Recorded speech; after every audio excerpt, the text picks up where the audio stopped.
Catalina will be wandering with a roving microphone, so if you just want to indicate, and when you do ask your question, if you wanted to address it to a particular speaker, please do so. Otherwise, you can ask a general question for the panel. Catalina's got someone in her sights. The question I wanted to ask, though, is that if you, you mentioned the stuff about civil unions, and I really agree that actually that would be a totally flawed and capitulation to the sort of homophobia that the ban's all based around anyway, if we were to just achieve civil unions. But I think that this there is actually a rising kind of sort of support for civil unions, which is a real problem. And so, I mean, at the moment, the polls suggest that the majority of people support same-sex marriage, and I think that is starting to have an influence on the Labor Party. There are, lots of people coming out within the Labor Party to say they now support it. I think everything's going to kind of culminate at the Labor Party conference at the end of the year. But I don't sort of trust on my life any of these people to sort of stick to their principles and to not at that conference actually put up a suggestion for civil unions.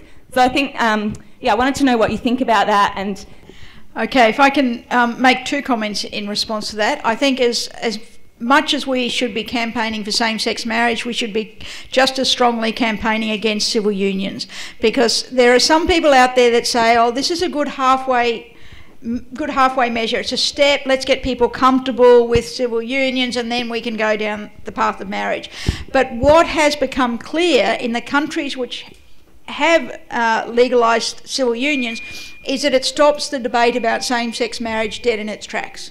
It's like, what are you bunch of whingers on about now? You've got civil unions, legally it's all the same.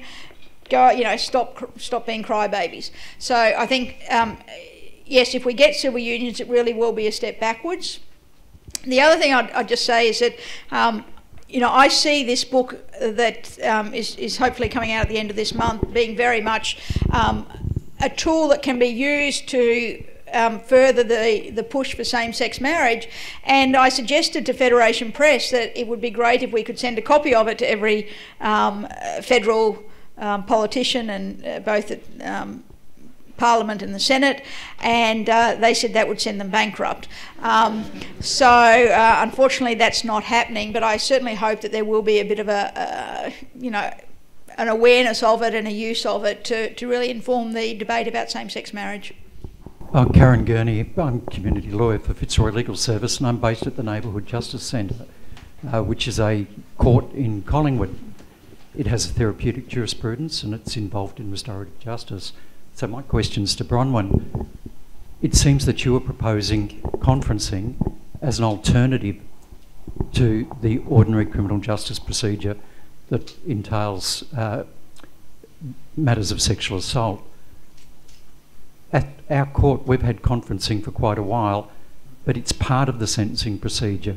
And just as a magistrate is required now under the Sentencing Act to indicate what the sentence would have been but for an early plea of guilty, it seems to me that there should be a provision that says but for the participation, the genuine bona fide participation in conferencing, the sentence would have been. And that way there's an encouragement for the person that's defending to actually admit their guilt, try and deal with the reparative procedures through the court, but where the engagement in conferencing is recognised as part of the mitigation of the offending that they've done. They've expressed their remorse. They've tried to restore to the victim some of the victim's self-respect and understanding of why they were the victim, and it perhaps may be a better way all round. Yeah, I think that's certainly one approach, and I'd agree. I think that really offers quite a lot of benefit. It is a model that's, I think, already being used. Possibly New Zealand. There's a couple of jurisdictions that are doing that specifically in the sexual assault area, because it does manage those issues about taking sexual assault out of the criminal justice system, which is certainly seen as problematic for a range of reasons that I mentioned. The limitation is, of course, that it does presume, well, it only operates where there's been a plea of guilty and it can also operate once there's been a finding of guilt as well, because it's done, as you say, in the sentencing process. So I think that's certainly a good step. It just doesn't completely cover the range of cases that will not ever get into the system, or that will not lead to a plea of guilty. So you'll still have that traumatising effect, but I think it will be a really, really valuable step to take. Absolutely. Hi, this is a question to the panel. Some of these law reform initiatives could be said, you know, I'm not gay, so same-sex marriage doesn't relate to me, I'm not a woman, so I'll never need an abortion. How do you bring your law reform initiative to a broader audience and actually get people who aren't necessarily directly affected to actually care and vote or campaign for your issue? Where to start? Look, I'll have a bit of a crack at that. There was a great ad that was recently aired on TV, unfortunately not for very long because it's very expensive to put ads on TV, but it was twin brothers, and one of them said, I'm just had my wedding and it was fantastic, the most important special day of my life, and then the twin brother says, and I can't have a wedding even though my partner and I have been together 10 years, and it just put a human face on the issue, and I think that's what really is necessary. I mean, you know, it wasn't Aborigines that voted overwhelmingly for the reform to give Aborigines citizenship in 1976 or whatever it was. You just need to create a human face to the story so that people can relate and empathise with it. And if the only image that they have is drag queens at Mardi Gras, then yeah, they go, that's not me. But if you see two normal looking people who are being discriminated against, then I think that can be a powerful message. Sticking with the topic, with my topic, I suppose, with the sexual assault law reforms, well, as I've said, we've seen over decades significant shifts to improve the process in the criminal justice system in relation to sexual assault, in the sense of wanting to make the criminal justice process more accessible for victims, and to try to address and redress what is seen as being these extraordinarily discriminatory and traumatising consequences of the trial process.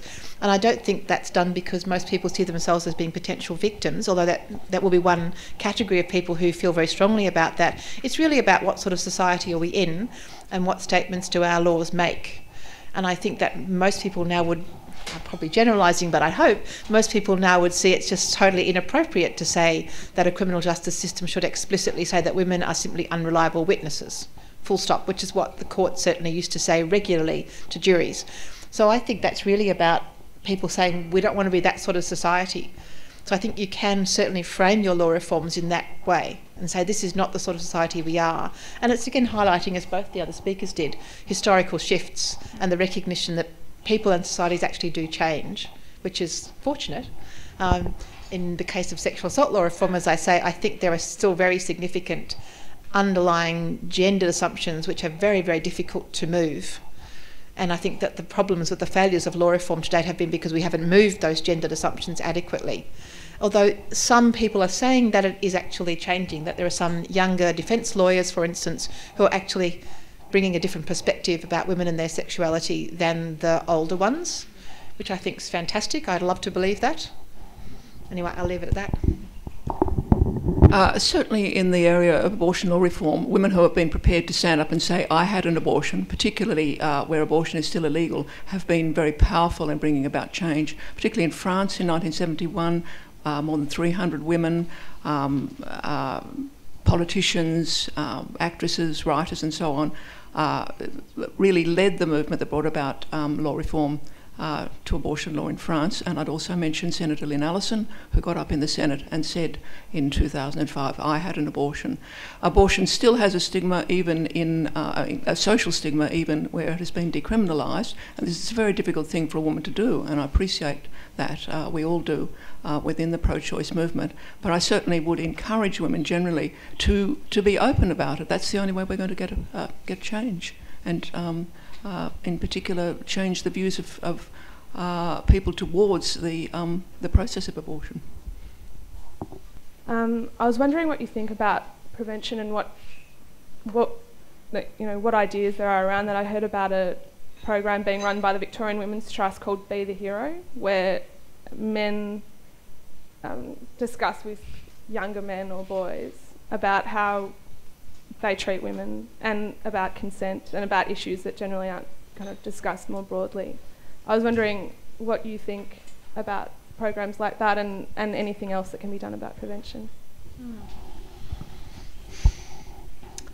I think any program that tries to create the sense in a society that particular attitudes are no longer acceptable, that particular attitudes to violence and to, in this case, women, or indeed to gay men who are and young men who are also subject to sexual assaults, and to another discussion, I suppose. I think any program that can propose that there is now a change in attitudes will be very important. There's always that question about law reform and indeed social reform as to whether it leads change or whether it reflects change, and that's always a bit of a dilemma. I think it's really worth trying to lead change. There were those advertisements on television which were aimed primarily at domestic violence and simply saying this is just not acceptable, wanting to make it look as if it's embarrassing, it's pathetic, it's sort of not behaviour that real men would do. I think all those sorts of things are probably valuable. I don't know whether they've been evaluated and whether people actually change their attitudes because of that.